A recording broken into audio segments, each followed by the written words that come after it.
Tapi tengok dulu posenya. Kalau foto zaman dulu belum berjilbab, jangan dipasang di situ.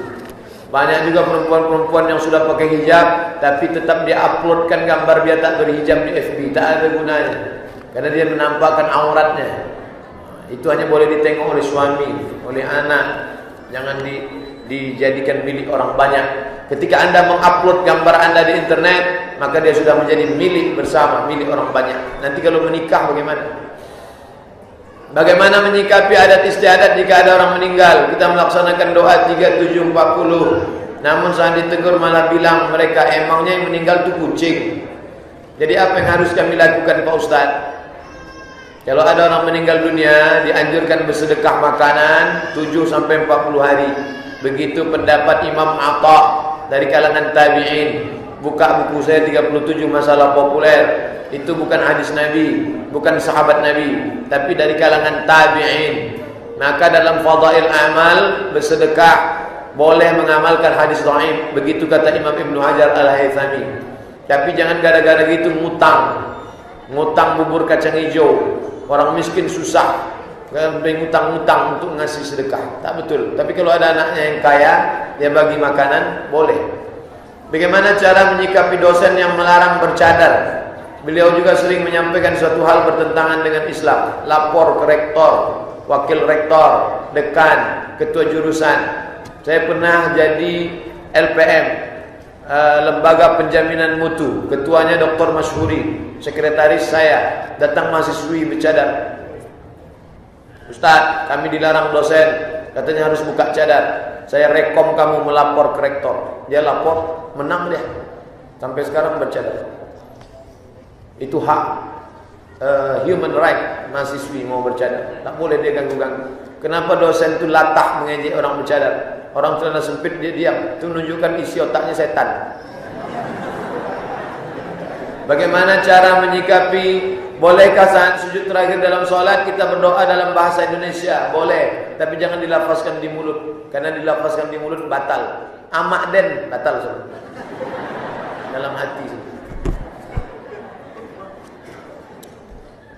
Bagaimana hukumnya pengurus masjid yang makan uang infak masjid, yang mesti minta izin kepada seluruh umat Islam yang bersedekah di situ?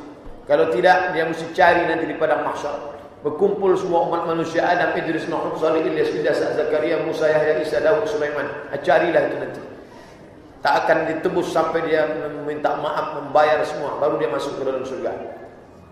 Bagaimana sikap kami sebagai jamaah menanggapi serta apa yang harus lapor ke polisi? Ini kan Terpolda dekat. Lapor, buat BAP, lapor cepat-cepat, secepatnya. Lebih cepat lebih baik. Saya tertarik dengan ilmu tasawuf, tapi ada yang bilang tasawuf itu sesat. Apa iya Pak Ustaz? Saya maulah belajar tasawuf sama Pak Ustaz. Saya mata kuliah yang saya pelajari di kampus hadis. Mata nama Abdul Somad, mata kuliah keahlian hadis. Yang ngajar tasawuf Ustaz, yang ngajar tasawuf itu Ustaz Iskandar Arnel, S2 dari McGill University, S3 dari Malaysia. Itu ngajar mata kuliah tasawuf. Dia ada buka kajian tasawuf Ibnu Arabi dan Al-Ghazali. Belajar sama dia. Datang ke UIN Fakultas Usuluddin, jumpai Ustaz Iskandar Arnel mengkaji masalah tasawuf. Menyikapi tasawuf umat Islam terbagi dua. Ekstrem kiri menolak tasawuf sama sekali. Apa itu tasawuf? Sesat aja itu. Yang ini pula terlalu mendukung tasawuf. Siapa yang tak bertasawuf maka dia tak masuk surga. Maka saya pilih jalan tengah. Tasawuf itu adalah mengkaji masalah hati yang mengotori hati, hasad, riya, sum'ah, takabur. Lalu setelah hati bersih, diisilah hati itu dengan ridha, qanaah, tawakal, zikir, barulah dia sampai kepada Allah Subhanahu wa taala. Hati adalah cermin. Maka kalau hati itu bening, kita bisa melihat apa yang ingin ditampakkan Allah, cahaya. Oleh sebab itu membersihkannya dengan ilmu tazkiyatun nafs, mensucikan hati, tasawuf. Tasawuf diambil dari kata safa. Safa artinya suci. Man safa qalbuhu lillah, orang yang mensucikan hatinya karena Allah Subhanahu wa taala. Apa hukum baca basmalah dan ta'awuz dalam salat? Sunnah. Buka buku saya 99 tanya jawab salat. Dianjurkan baca ta'awuz. A'udzubillahi minasyaitonir rajim, dibaca sir. Sedangkan basmalah dibaca 3 mazhab. Mazhab Syafi'i jahar. Bismillahirrahmanirrahim. Hanafi sama Hambali sir. Maliki tak pakai bismillah sama sekali. Alhamdulillahirabbil alamin. Itu tentang masalah basmalah dan ta'awuz. Bagaimana pandangan Islam terhadap pesta pernikahan yang ada musik organ? Kawan saya ustad, ayahnya ustad, abangnya ustad, alumni Timur Tengah. Waktu adiknya nikah pakai organ. Saya datang, saya nikmati musiknya.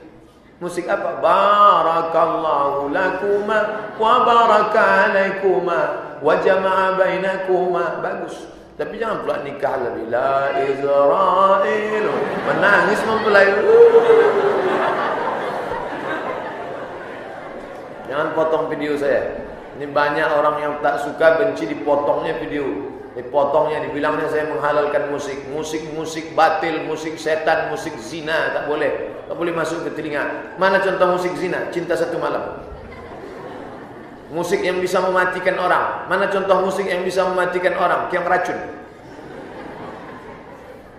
Oleh sebab itu maka nasyid bagus. Nasyid, lagu-lagu nasyid.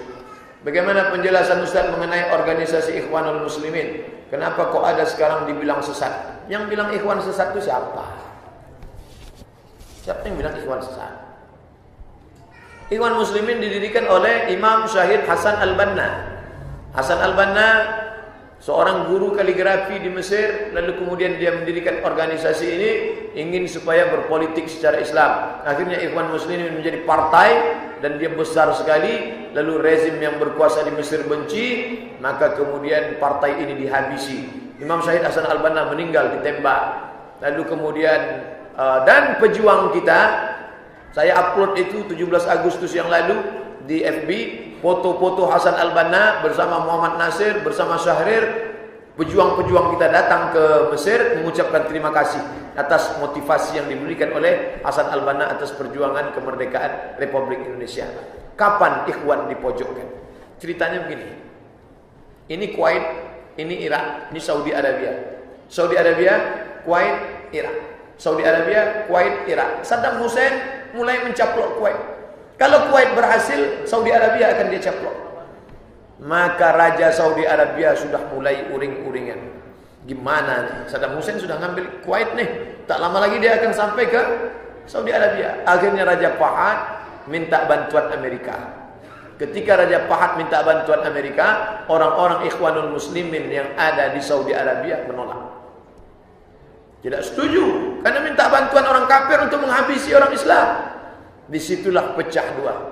Maka kelompok yang pro kepada Ikhwan, ini dihabisi. Aid Al-Qarni. Berapa lama Aid Al-Qarni masuk penjara? Di dalam penjara dalam keadaan tertindas, ditulisnya lah buku La Tahzan, Don't Be Sad. Sedih betul dia masuk penjara. Arifi berapa kali di penjara karena menyindir. Salman Audah di penjara. Kelompok ini. Ini dituduh hizbi, dituduh sururi karena ikut Muhammad Surur, karena dia ikut hizbi, ikut Ikhwanul Muslimin. Yang ini, kelompok yang ini dianggap menjadi benteng. Tak boleh mencela penguasa, tak boleh. Ini yang sedang berkonfrontir antara kelompok yang pro kepada keputusan raja dengan yang menolak keputusan raja. Itu berawal tahun 90-an ketika ekspansi Saddam Hussein ke Kuwait yang akan mengambil Saudi. 90, 2000, 2017, 27 tahun yang lalu. Ustaz, apa hukumnya kalau sedang makan lalu berkumandang azan? Lanjutkan makan. Kan masih lama lagi itu. Masih sholat qobliyah ni. Lanjut makan. Tapi yang paling bagus sebelum makan tu tengoklah jam dulu. Allah tahu dekat makan. Jam berapa ni? Orang Islam harus punya kalender setahun. Sehingga dia tahu ni bulan April jam berapa sekarang. Zuhur jam berapa? 12.20. Sekarang udah jam berapa? Jam 12.15. Jangan pesan makan, sholat dulu. Selesai itu baru makan. Sudah jelas-jelas jam 12. Masuk ke rumah makan. Begitu azan berkumandang, Allahu Akbar, Allahu Akbar. Gimana friend? Lebih baik kita makan ingat solat daripada solat ingat makan. Itu kan mengandang azan. Tengoklah jam baik-baik. Bagaimana cara berjihad memperbaiki diri dengan menghindari sifat riya? Tarkul amal li ajli nas riya. Engkau tak jadi beramal karena takut dipuji orang riya. Masuk ke masjid Mutmainnah, kawan-kawan sedang ngumpul keliling. Tahiyatul masjid enggak ya? Tahiyatul masjid enggak ya? Nanti dipujinya. Enggak jadilah. Riya. Sengaja tahiyatul masjid. Allahu akbar. Wallallin amin. Ar-Rahman. Dibuat panjang-panjang biar supaya dipuji orang. Inti-inti pula. Syirik. Beramal karena ingin dipuji orang, syirik. Tak jadi beramal karena takut dipuji orang, riya. Tarkul amal li ajlin nas, riya. Wal amal li ajlihim, syirik. Ungkapan Imam Fudail bin Iyad. Jadi kalau begitu bagaimana? Masuk ke dalam masjid, niat karena Allah, laksanakan. Jangan buat-buat, jangan lebay, jangan lebih-lebihkan. Laksanakan sebagaimana apa adanya.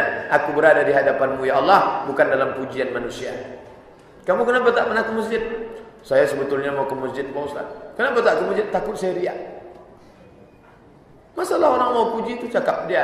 Kita tetap puasa sunat, tetap baca Quran, tetap istiqomah. Masalah orang mau ngomong apa? Wa in tuti aktsara man fil ardi yudilluka an sabilillah. Kalau kau ikut orang kebanyakan, mereka hanya akan menyesatkanmu dari jalan Allah Subhanahu wa taala. Karena dalam mengajak kawan kadang timbul perasaan takut dianggap riya. Tak perlu. Kalau takut dianggap riya, nanti tak akan ngajak kawan. Ajak dia solat berjamaah, ajak dia solat, buatkan video-video pendek. Hai sahabat-sahabatku, marilah kita bertobat, tak lama lagi kiamat akan tiba. Semoga Ustaz selalu dalam lindungan Allah. Amin ya rabbal alamin. Jika kita sakit, kita boleh berobat ke dokter. Namun kenapa tak boleh ke dukun? Iya juga ya. Dokter boleh, ke dukun kenapa tak boleh? Dokter mengasih resep. Resep itu diteliti, ternyata ada korelasi antara resep dengan penyakit. Kalau penyakitnya ini, obatnya ini, ada korelasi. Sedangkan dukun tak ada korelasi. Ada orang sakit dikasihnya batu ponari, sehat. Ada orang sakit dipukul-pukulnya, sehat. Itulah yang tak ada korelasi, itulah yang membuat dia syirik. Kenapa? Karena rata-rata dukun itu pakai jin. Tapi Pak Ustaz, dukun-dukun itu kan punya ramuan. Itu namanya bukan dukun. Yang punya ramuan itu bukan dukun, itu namanya herbalis. Kalau Ustaz, apa hukum membaca basmalah dalam kamar mandi yang terkadang di situ jadi tempat buang air kecil? Karena setahu saya saat mengambil wudhu harus baca basmalah. Kalau di dalamnya itu hanya petak 4, tak ada lubang rahasia itu, buang air besar, buang air kecil, maka tak apa-apa, baca Bismillah, nawaitu raf'al hadasi, Bismillah aku ambil wudu. Tapi kalau ada tempat buang air besar, buang air kecil, tak boleh menyebut nafas Allah. Mengucapkan salam pun tak boleh. Datang kawan manggil, Assalamualaikum. Jangan ente jawab. Nabi tak menjawab. Setelah keluar baru Nabi jawab, Waalaikumsalam warahmatullahi wabarakatuh. Membawa tulisan nama Allah pun tak boleh. Nabi cincinnya tertulis Muhammad Rasulullah, letaknya di kelingking, Muhammad Rasulullah. Nabi kalau mau masuk ke tempat WC letakkannya di luar. Hebatnya Nabi, begitu keluar tak hilang. Kalau kita jangan, di tangan aja hilang. Tak boleh.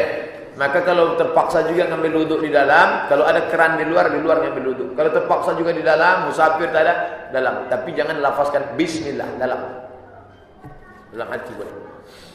Apa yang harus pemuda Islam lakukan ketika tidak ada lagi di sekelilingnya kebenaran dan di sekelilingnya tak ada lagi yang mendengarkan kebenaran? Insya Allah tak akan terjadi.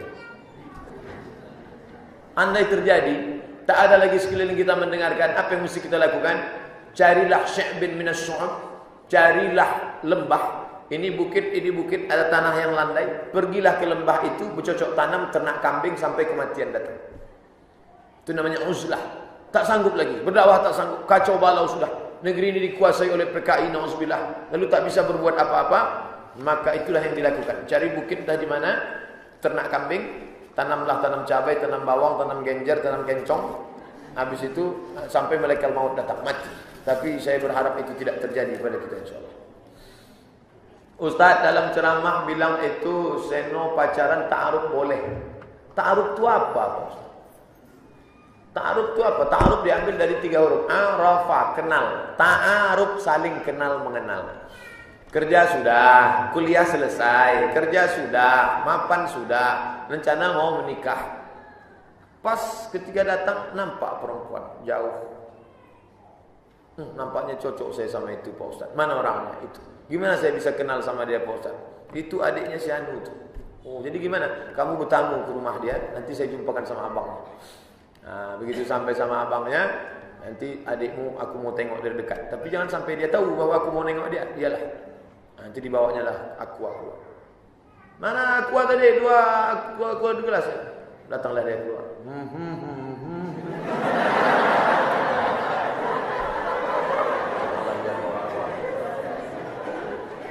Setelah kau tengok, nampak kalau dengan melihat itu membuat memotivasi engkau untuk menikahinya, katakanlah setelah melihatnya akhirnya aku berpikir. Jadi gimana? Tak jadilah.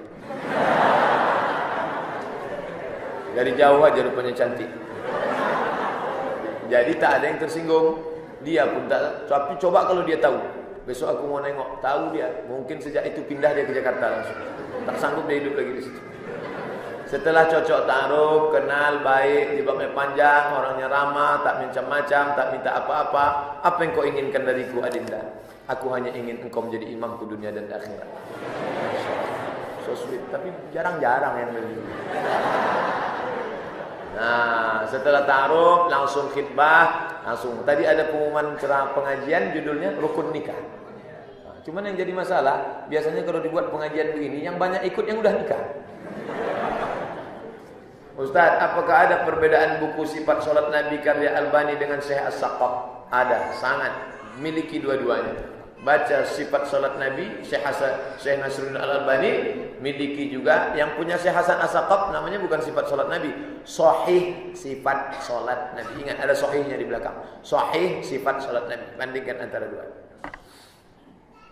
Bagaimana orang menyikapi orang tua yang merasa aneh atau kurang menerima kalau anaknya sudah mengarah ke hal yang positif? Anaknya jilbab panjang dia tak suka. Anaknya pengajian dia tak suka. Mama malu lah tengok jilbab kamu panjang. Nanti kamu kerja gimana? Kamu nikah gimana? Ini pasti lama nikahnya nanti. Ini emak-emak yang model begini ini harus dibawa pengajian. Kalau dia belum bisa mengaji, datang ke masjid, buat dia mengaji di alam maya.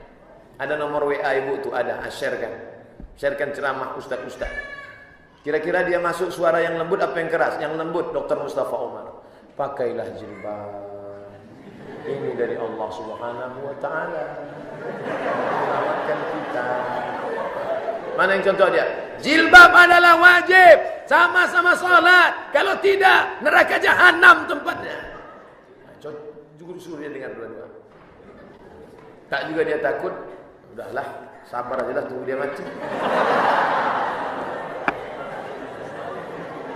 Apa betul Pak Ustaz, Nabi Muhammad tak pernah mendoakan kedua orang tuanya? Ceritanya bukan begitu.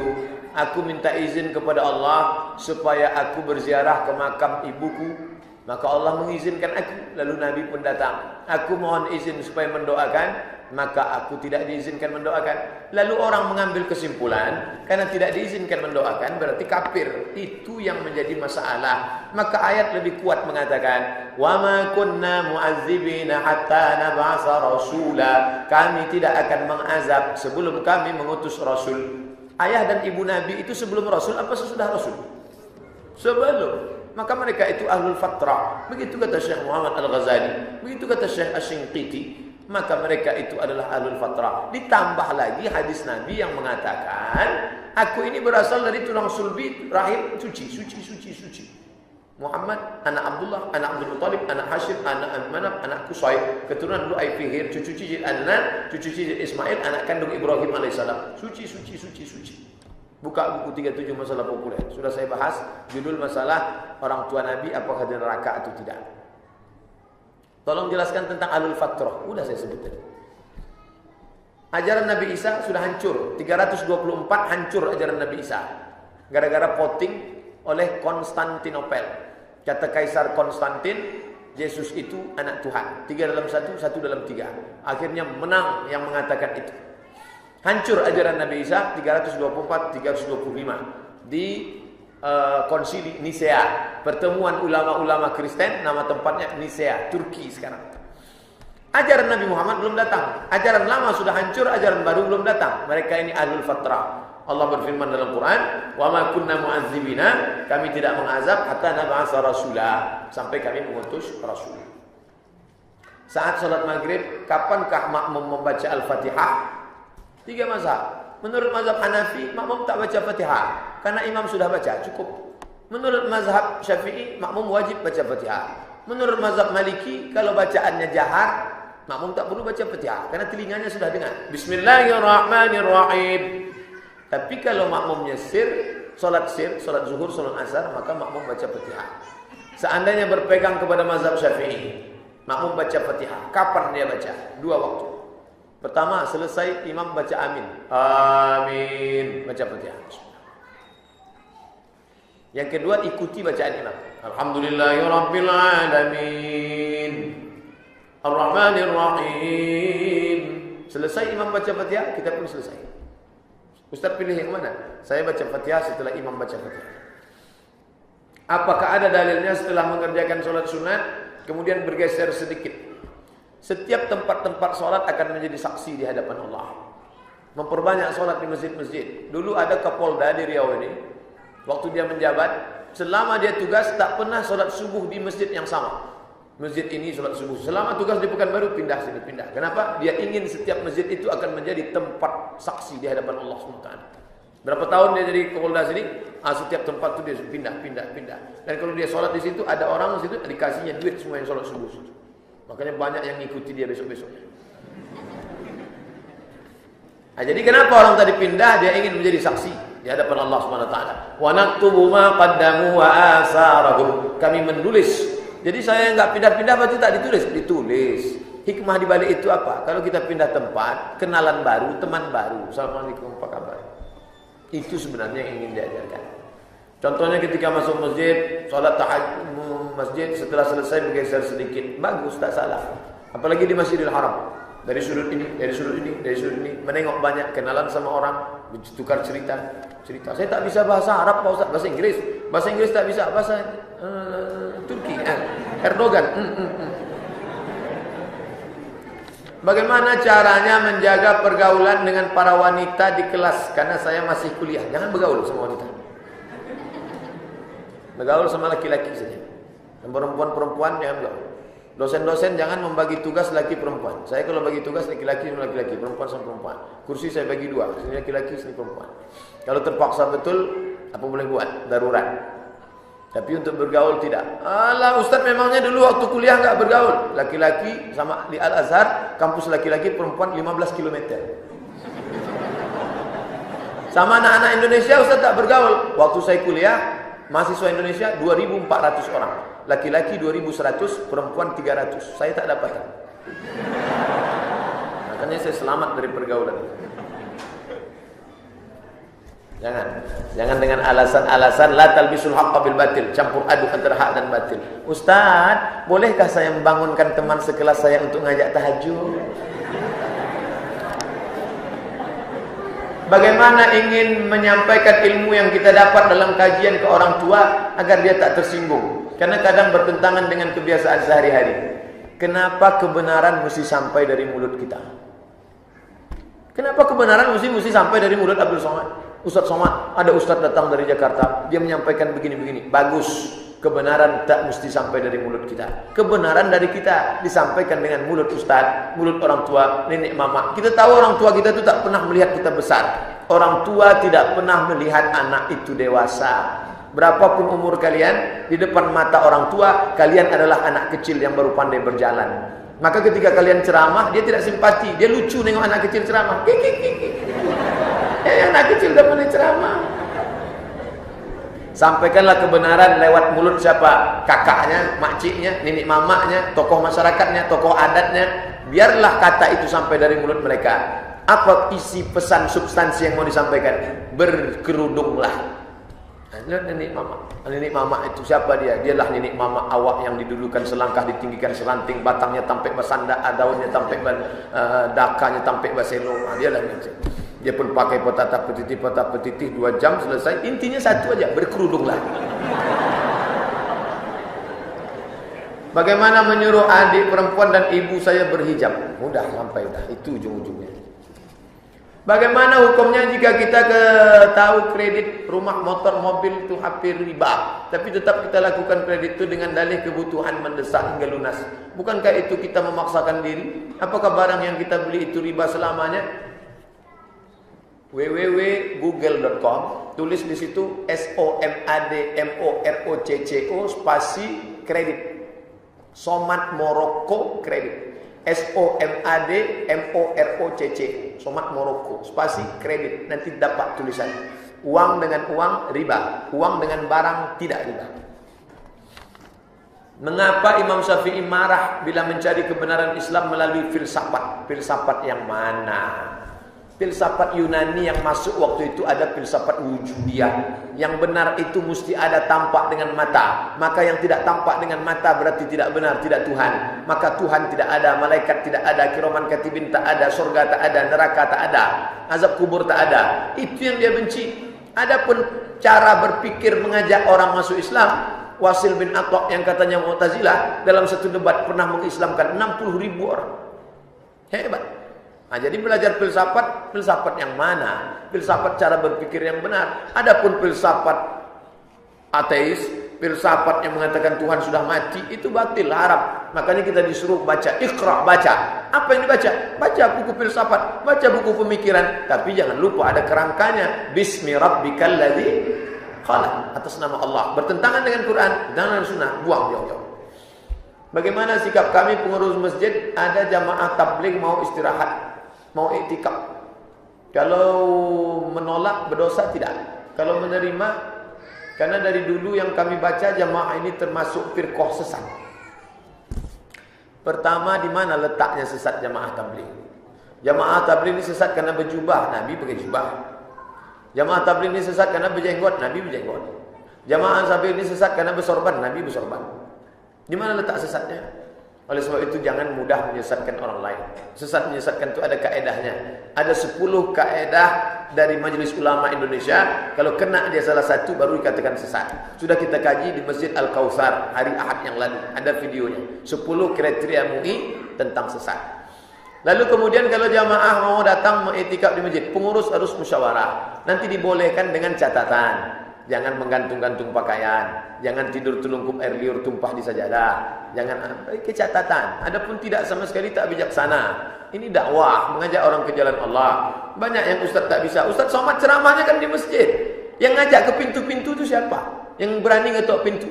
Untuk pintu rumah-rumah polisi siapa yang berani? Pak, ayo sholat Pak. Jangan ajak saya, pergi sana. Besok datang dia lagi. Pak, sholat Pak. Ente tak takut sama saya? Besok datang lama-lama muak bapak tu. Iyalah, ayolah ke sini. Zaman sekarang banyak anak muda yang rambutnya model-model. Ada hadis melarang qaza. Tolong jelaskan Pak Ustaz. Qaza itu tak habis potongnya. Potong sini, tinggalkan sini. Macam ayam kalkun.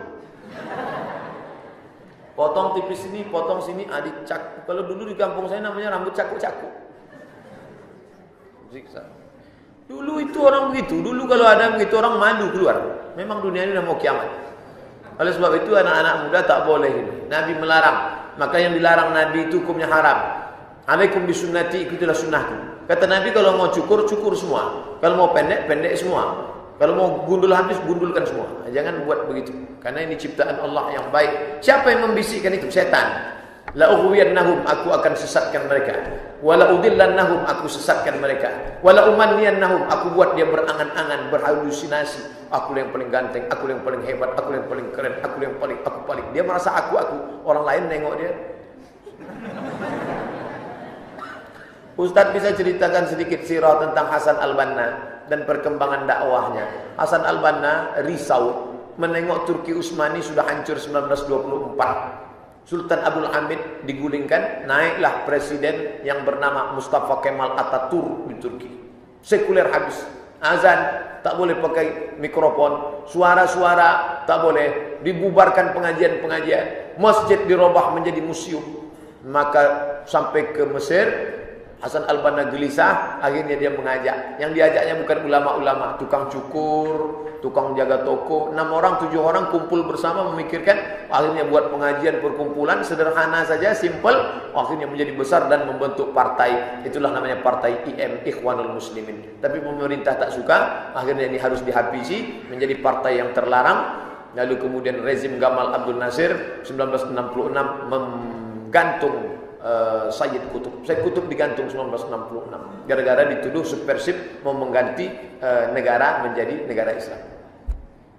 Ustaz, bagaimana caranya agar Hasan al-Banna meninggal syahid? Maka dia disebut Al-Imam Asy-Syahid Hasan al-Banna. Bagaimana caranya agar tidak gugup atau grogi ketika berbicara di depan umum? Apakah ada sarana di dalam Islam untuk bisa lancar tidak gugup berbicara di depan umum? Saya pulang 2008 silaturahim ke rumah Dr. Mustafa Umar, diajaknya ke TVRI. TVRI yang di Rumbai, dekat Danau Buatan. 2008 bulan Ramadan. Kerja saya bawa acara, kerjanya buka tutup aja. Assalamualaikum warahmatullahi wabarakatuh. Pemirsa TVRI yang dimuliakan Allah, marilah kita dengarkan ceramah Dr. Mustafa Umar. Habis itu beliau ceramah. Habis itu demikianlah. Terima kasih. Wassalamualaikum. Ini latihan dulu. Masih ada videonya disimpan. Pergilah tengok. Ada video. Masih ada. Banyak yang terkejut tengok video. Ini Ustaz nih. Ya. Nah, sampai di situ latihan. Ada senam muka namanya. Yang melatih itu Dr. Masyuri. Dr. Masyuri yang di Masjid Aceh melatih. Duduk situ tengok kaca. Gini caranya mat. Kata dia. Muka ini tarik-tarik ke atas. Cara. Habis itu ditonton tengok ke mana. Miring. Lurus. Nah, itulah. Jadi jangan sangka kita ini langsung bisa. Enggak, proses latihan. Kalian buat hidupkan HP, rekam. Habis itu tengok. Meniru. Sholat saya di Masjid An-Nur, saya meniru. Malam pertama Ramadan 2008, saya tengok gimana gaya Dr. Mustafa Umar ceramah. Suara tak perlu terlalu tinggi, tenang saja dan macam berdialog dengan jamaah. Apakah ini bisa jamaah? Tidak, kata jemaah. Bagaimana? Katanya. Begitu cara. Besok saya buat. Pas saya ceramah, saya pun buatlah. Mungkinkah wahai jemaah? Tertidur semua mereka. Ini gaya ini tak bisa saya tiru. Tak bisa. Jadi meniru itu salah satu cara. Tapi pada akhirnya kita akan menemukan jati diri kita sendiri. Apa hukumnya bekerja di bea cukai dan kantor pajak? Hadis tentang pajak dan cukai itu dulu pada zaman Romawi dan Persia. Karena pada zaman itu cukai dan pajak itu memang untuk kekuasaan raja, untuk berpoya-poya. Adapun ketika dipakaikan untuk maslahat umum, untuk bangun jembatan, untuk bangun rumah, untuk buat jalan, memang dipakai untuk maslahat umum, maka dibolehkan. Bukan kata saya itu fatwa ulama Saudi Arabia. Ketika heboh masalah cukai, saya ketik hukum doribah. Doribah artinya pajak cukai, enter.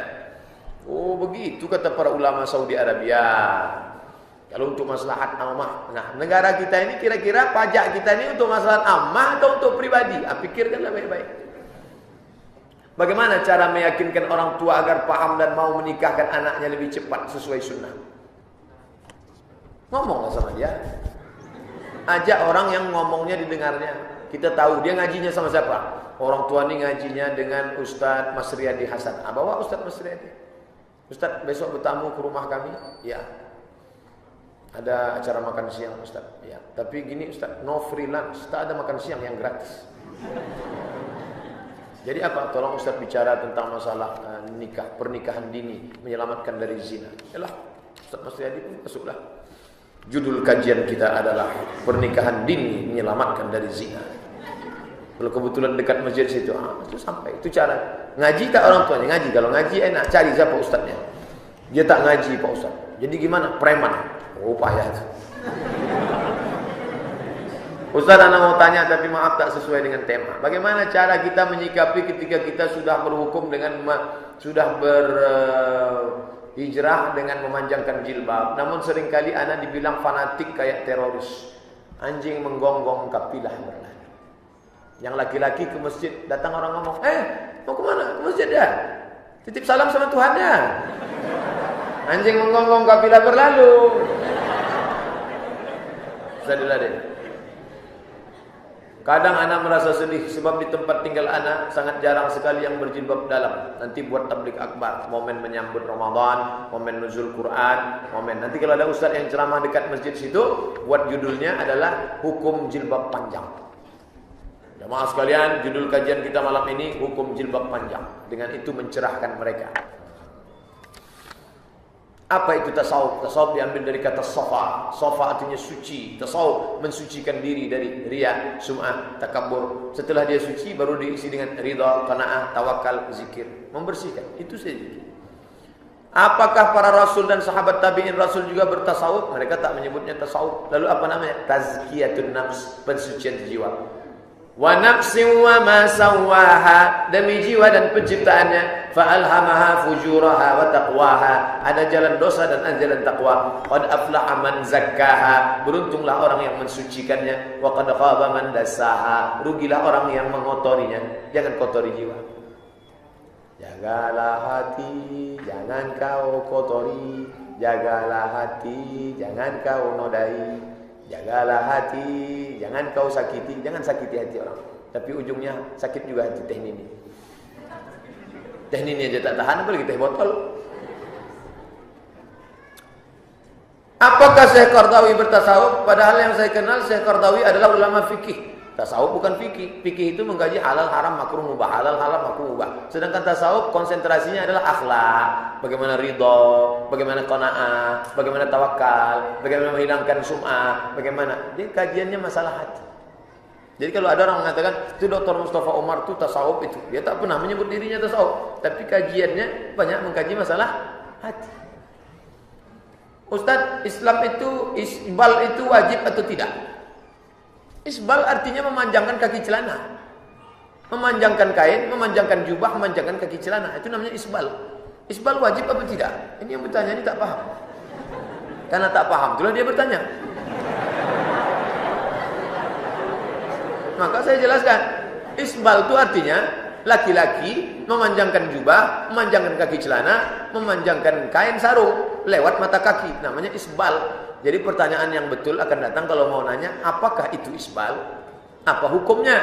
Apa hukum memanjangkan jubah, kaki celana dan kain sarung melewati mata kaki? Haram. Kalau sombong. Kalau tak sombong tak apa-apa, kata Imam Syafi'i. Kalau tak sombong tak apa-apa, kata Imam Nawawi dalam dua kitab, Riyadhus Shalihin dan Al-Minhaj Syarah Sahih Muslim Ibn Al-Hajjaj. Kata Syekh Yusuf Qardawi tak apa-apa dalam kitab Kaifah Nata'amal Ma'as Sunnah. Kata Syekh Atiyah Sokor tak apa-apa dalam kitab Fatwa Al-Azhar. Kata Imam Syaukani tak apa-apa dalam kitab Nailul Autar. Kata Imam Sana'ani tak apa-apa dalam Subulus Salam. Kalau tak sombong. Kalau sombong haram. Kenapa hubungannya dengan sombong? Karena dulu Raja Romawi, Raja Persia, bajunya jubah sutra, panjang ke belakang. Semakin panjang semakin sombong. Kalau dia jalan, tengok tuh panjang belakang. Macam burung merak. Pak Ustaz, kalau habis waktu saya tolong kasih tahu. Ustaz, waktu habis, kasih surat tilang. Pak Ustaz, saya mau tanya bagaimana Pak Ustaz, saya bekerja menggunakan hijab tanpa syar'i, tapi di luar jam kerja saya menggunakan hijab syar'i. Hijab tanpa syar'i itu bisa dibayangkan dua kemungkinan. Pertama, hijab yang dipakai perempuan-perempuan di hotel atau di mana yang pakai ini tapi ujung rambutnya nampak. Ada sedikit, itu tak syar'i. Atau dia hanya setengah saja. Ada yang modelnya di atas dililitkan di leher. Namanya jilbab sakratul maut. Ada yang sampai sini. Aslinya jilbab itu adalah menutupi ujung rambut sampai ke ujung kaki. Kalau sampai ke ujung jari itu ukurannya XXL. Ustaz kok tahu? Ada orang pesan sama saya, nanti ke Saudi orang berikan XXL sampai ke ujung jari. Kalau 3X-nya XXXL itu macam kelambu sampai ke bawah. Maka yang syar'i adalah menutup. Kalau diginikan dia tangan tertutup ujung tangan. Kalau masih tampak tangan tak bisa. Karena tangan aurat perempuan itu ada di dalam, ada di dalam.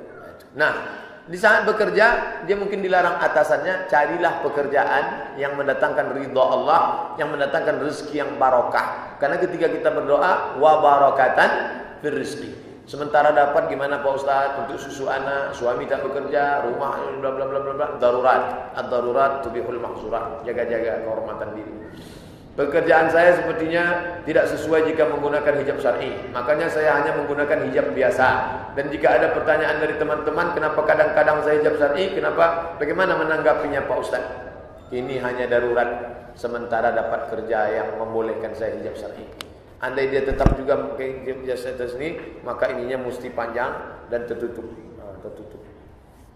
Perempuan yang boleh nampak itu hanya hadza wajah wa hadza tapak tangan. Zahiruha wa batinuha. Pakai baju yang agak longgar dengan nampak lengannya tutup sampai kena. Andai tak bisa pakai panjang ke bawah. Bagaimana pandangan Ustaz tentang jihadnya jamaah tabligh? Jihadnya ngajak orang sholat. Siapa yang berani masuk ke diskotik-diskotik, preman bertato pakai pendek, pangon tegap, tato, bulu ketiak dikepang. Datang jamaah tabligh menepuk bahunya. Mas, ayo ke masjid yuk. Apa kamu? Ayo ke masjid yuk. Berani dia. Dia ejek-ejek orang, tukang sedang mukul-mukul, kelontang. Datang dia ngajak, Pak ayo pergi sana, aku lempar kuih mantel. Itu jihad mereka luar biasa. Setelah orang tadi preman, tengik, segala macam masuk ke masjid, barulah Ustaz Somad ceramah. Assalamualaikum. Disangka orang-orang itu masuk ke masjid karena Ustaz Somad. Padahal gara-gara yang ngajak-ngajak inilah. Nah, sekarang ini dua jamaah. Satu jamaah ngajak orang luar masuk ke masjid, yang satu lagi jamaah mengeluarkan orang masjid keluar. Bagaimana caranya untuk khusyuk dalam sholat Ustaz? Karena mengetahui bahwa ketika kita sholat pasti kita memikirkan hal-hal yang bersifat duniawi. Kenapa orang waktu lari-lari itu bisa kram, kakinya kesemutan, kakinya bengkak, tegang urat? Kenapa? Karena tak ada pemanasan. Makanya dalam sholat itu tak bisa langsung tiba-tiba dari sana langsung Allahu Akbar. Dia nampak mie ayam. Makanya khusyuk itu dari mana? Dari mulai wudhu, depan keran, mulai khusyuk. Lupakan semua, khusyuk. Ketika air masuk ke dalam mulut, hilangkan dosa mulut. Ketika air masuk ke hidung, hilangkan dosa hidung. Ketika air masuk muka, keluarkan dosa dari kelopak. Banyak dosa aku ya Allah. Ketika air masuk ke tangan, dosa dari celah tangan. Kita hadis riwayat Ibnu Majah, mengusap kepala keluar dari lubang rendah. Selesai, Allah maj'alni minat tawabin wa ja'alni minat tatahhirin. Habis itu masuk ke masjid, dari tempat wuduk masuk tak boleh tasbih. Jangan keratak, tak boleh. Tasbih tak boleh, tasbih. Datang kawan ngajak cerita, gimana? Subhanallah.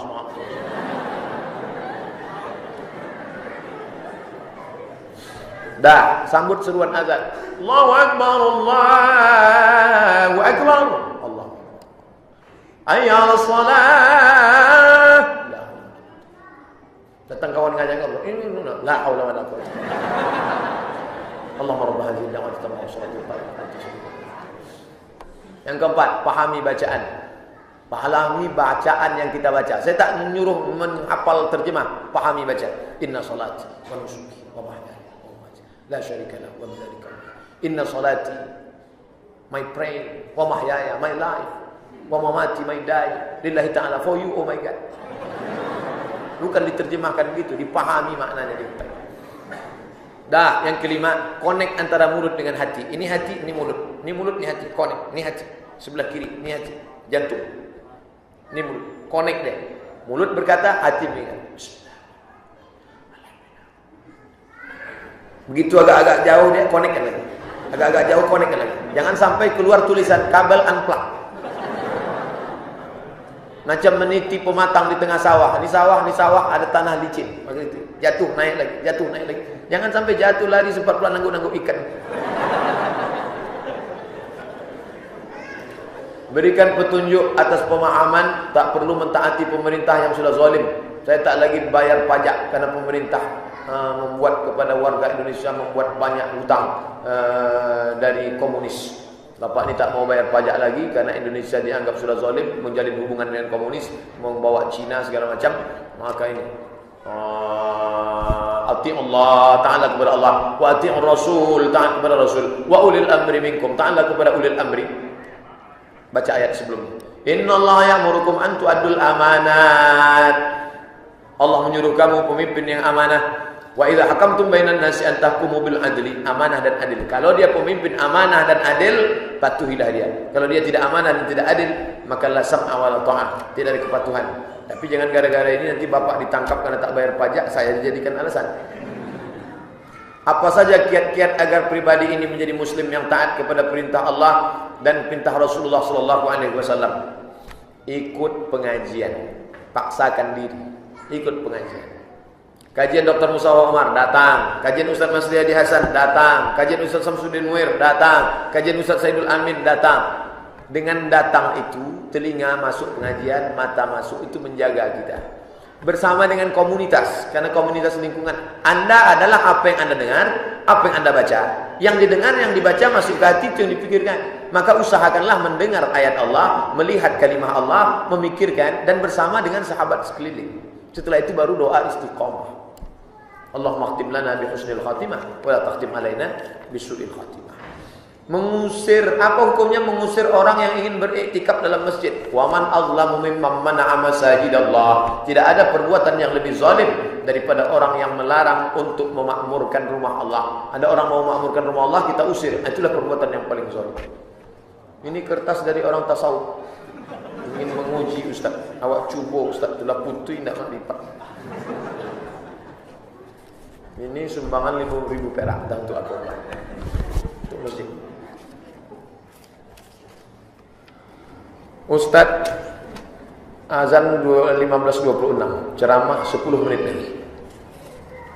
10 menit lagi. Yang mau dihabiskan ini. Ini kalau film bisa dipercepat.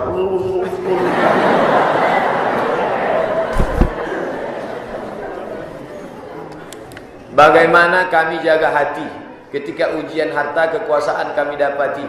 Kami takut seperti Harun dan Fir'aun, karena hati itu berbolak-balik. Ketika ujian harta, maka sering-seringlah menengok orang susah. Jalan-jalan ke panti jompo, tengok orang tua itu menyuap. Tengok orang tua menyuap nasi bungkus, anak tak ada, menantu tak ada, suami sudah mati, mau masuk ke mulut ke hidung begini. Kita sedang melihat foto kita, menengok anak kecil pergi ke panti asuhan, makmu mana, ayah mana, menyadarkan kita. Unzur ila man huwa asfala minka. Kebanyakan orang kalau sudah punya kuasa tak lagi mau nengok ke bawah, mendongak aja ke atas. Tengok ke bawah. Unzur man huwa asfala minka. Ketika salat pahamilah, ini semua pinjaman dari Allah SWT. Janganlah mau disanjung-sanjung engkau digelar manusia agung, sadar diri tahu diuntung, jasad terbujur keranda diusung. Apa hukumnya istri panggil papa sama suami? Suami panggil mama sama istri. Saya tak menyuruh istri saya panggil papa. Istri saya manggil abang. Karena tak boleh manggil papa, manggil mama. Maka saya suruh dia manggil abang. Manggil abang. Akhirnya anak saya pun manggil abang. Merah muka saya waktu di masjid. Waktu di masjid Jalan Jenderal tu, datang anak saya lari. Abang, abang. Disitulah baru saya paham. Kalau ada istri manggil papa, sesungguhnya dia mau mengatakan, oh papa anakku. Itu maksud dia. Oh papa anakku. Cuman disingkatnya papa. Karena kan dia cerdas. Takkan bini itu tak tahu mana ayah dia, mana ayah anaknya. Itu sebenarnya. Tapi saya sudah terlanjur dia manggil abang. Gimana? Apa hukumnya kita menerima beasiswa dari bank konvensional? Haram. Ustadz kan bilang haram karena tak dapat. Pokoknya haram. La'anallahu akilar riba. Allah melaknat yang makan riba. Wa mukilahu, yang memberikan makan, yang diberi makan, yang memakan, yang memberi makan. Wa katibahu, penulis, pegawai administrasinya. Wa syahidahi, kedua orang saksi. Saksi-saksi kena juga. Semua kena. Tadi kami ke masjid Abu Darda, bahwa menggulingkan pemerintah tidak boleh. Karena pada zaman dulu tak ada penggulingan pemerintah seperti zaman Nabi dan menuliskan pemerintah. Kalau mau melaga pendapat Abu Darda, jangan dengan Abdul Somad. Abu Darda ini kan salafi, maka komplain dengan yang salafi juga. Jangan ke Abdul Somad, tak nyambung. Lalu tengok video siapa? Tengok video Umar Ja'far Thalib. Ustaz Umar Ja'far Thalib itu salafi. Dari mana? Jogja. Kirim WA ke saya, nanti saya kirimkan video. Umar Ja'far Thalib. Kalau mau komplain Syafi'i, sesama Syafi'i. Kalau salafi, sesama salafi. Kalau ke saya, itu namanya melaga saya. Itu akan datang. Perlukah kita nyumbang pembangunan masjid, sementara warga di tempat tersebut lebih mencintai dunia daripada ke masjid? Dunia ini sudah menguasai isi kepala umat ini. Makanya kata Nabi, yang membuat kalian hancur hubbud dunya, kalian terlalu cinta kepada dunia, wa karahiyatul maut, kalian takut mati. Maka kewajiban kita gimana? sampaikan pengajian, buat tabligh akbar. Paling tidak di masjid-masjid sebodoh-bodoh orang di Pekanbaru ini pasti ada 4 pengajian dalam setahun. Tahun baru hijrah, Maulid Nabi, Isra Mi'raj, Nuzul Quran, atau menyambut puasa. Muatkanlah isinya, jangan isinya yang tidak-tidak. Bisikkan ke ustaz itu, ustaz, undi ustaz ngomong ceramah 4 poin saja. Perempuan menutup aurat, memakmurkan masjid, anak-anak pendidikan agama, dan taat kepada ulil amri kalau dia taat. 4. Jadi cerita dia tak ngalor ngidul. Ustaz tu tak tahu apa yang mau disampaikan di kampung itu. Kita mesti ceritakan. Jangan sampai dia bawa entrostop. Disangkanya di situ orang mencret, padahal orang sakit kepala. Tak nyambung kajinya. Tapi kalau saya diundang di kampung, saya tanya, apa masalah yang paling urgen di kampung ini? Di sini orang kelahi masalah warisan. Dah, apa lagi? Masalah istri tak pakai tutup aurat. Apa lagi? Masalah tak peduli pendidikan agama. Apa lagi? Sabu-sabu dan narkoba. Itu yang kita bahas. Jangan keluar dari topik. Orang ngaji di kampung-kampung setahun cuma 4 kali. Momen itu mesti diisi, menyehatkan mereka supaya tak kacau lagi isi kepalanya. Apa boleh memindahkan kuburan jenazah yang sudah dikubur? Kenapa dipindah? Dipindah karena abrasi, karena air sungai. Boleh. Kenapa dipindah? Kalau tak jelas sebabnya, maka tak boleh dipindah. Pemindahan kuburan, penggalian Kota Panjang, PLTA Kota Panjang, boleh. Banyak makam-makam yang dipindahkan. Apakah boleh makam muslim dikunjungi dan doakan oleh orang Kristen, sanak saudara, jenazah mu'alaf? Kita tidak mengurus urusan mereka. Kita hanya mengurus kita. Kalau datang si Manung Khalid, jenazah ke ziarah ke makam bapaknya, doakannya. Oh, anak Allah yang tunggal. Nah, itu urusan dia. Kita tak urus urusan dia, karena itu perbuatan dia. Tapi kalau perbuatan kita memandikan orang kafir, itu baru mengurus urusan kita terhadap orang lain. Nah, ini tentang masalah orang kafir mendoakan ayahnya. Bagaimana sikap kita terhadap keluarga dari jenazah yang bukan muslim? Kita hanya datang, tetangga, sahabat, kerabat, saya ikut berduka cita, pulang. Misalnya jangan ikut, ritualnya jangan ikut. Karena kalau sudah terkait ritual, wala ana abidu ma'abattum wala antum abiduna ma'abud lakum dinukum waliyadin. Jangan ikut-ikutan ritual agama mereka, haram. Bagaimana hukum anak yang belum balik diikut sertakan kurban oleh orang tuanya? Boleh apa tak boleh? Boleh. Termasuk apa namanya? Hadiah. Termasuk pendidikan anak itu. Tapi hukum kurban aslinya adalah bagi yang mampu. Siapa yang mampu? Sama macam haji. Haji itu man istata'a ilaihi sabila. Tapi kalau ada anak kelas 2 SMP, SMA mau dibawa haji oleh orang tuanya, boleh. Hukumnya mubah. Tapi dia belum wajib. Begitu juga dengan kurban. Kurban itu kalau dia mampu. Tapi kalau ada datuknya mau berkurban untuk dia, ini cucuku 2 juta, pergi beli kambing. Tujuan si datuk untuk apa? Mendidik. Nanti anak itu ingat setelah dewasa. Ingat dia, aku dulu berkurban pertama kali waktu SMP kelas 1, belum lagi mampu. Datuk yang ngasih hadiah. Bagus, daripada dibelikan HP dia, asik main HP. Bila seorang ibu melihara anak yatim, anak tersebut dapat bantuan santunan. Uang tersebut diambil ibunda untuk dipergunakan bayar atau kehidupan. Boleh apa tak boleh? Fa in kana ghaniyan faman kana ghaniyan falyasta'fif. Kalau mampu jangan makan anak yatim. Kalau kau mampu, Bu, jangan kau makan duit anak yatim. Faman kana faqiran falyakul bil ma'ruf. Tapi kalau kau fakir, kau boleh makan bil ma'ruf. Secukup sepantas selayaknya. Lebih daripada itu kau akan dihisab, dihitung di hadapan Allah Subhanahu wa taala. Sudah 1 menit lagi, kertas terakhir. Bagaimana pakaian wanita yang wajib? Bagaimana pakaian wanita yang wajib menurut Al-Quran dan Sunnah? Tutup semua. Illa haza wa haza. Wajah nampak, tapak tangan nampak. Zahiruha wa batinuha. Lain tutup. Tidak transparan, tidak sempit. Jangan sampai menjerit paha itu. Tolong. Bagaimana cara istri bekerja jihad melayani suami, berjihad melayani suami yang pekerja juga, memanfaatkan lawak.